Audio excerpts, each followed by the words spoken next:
बिस्मिल्लाहिर्रहमानिर्रहीम। अस्सलाम वालेकुम।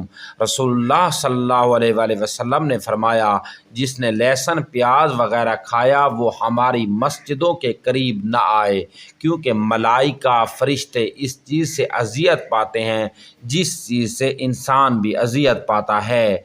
फरमाने मुस्तफ़ा सल्लल्लाहु अलैहि वसल्लम है, जो नमाज़ों को अपने वक्त में अदा करे और नमाज के लिए कामिल वज़ू करे और उसके क़याम और सजूद और रकूओं के लिए खुशू व ख़ुज़ू से अदा करे तो उसकी नमाज सफ़ेद रोशनी की तरह चमकती होगी और कहेगी, ऐ अल्लाह अज़्ज़ व जल, तेरी इसी तरह हिफाजत फरमाए जिस तरह तूने मेरी हिफाजत की। और जो नमाज को बेवक्त अदा करे और उसके लिए कामिल वज़ू ना करे और उसके रकू खुशू और सजूद को पूरा ना करे तो वो उससे इस हाल में जुदा होगी कि काली स्याह होगी और कहती होगी कि अल्लाह तुझे बर्बाद करे जैसा कि तूने मुझे बर्बाद किया।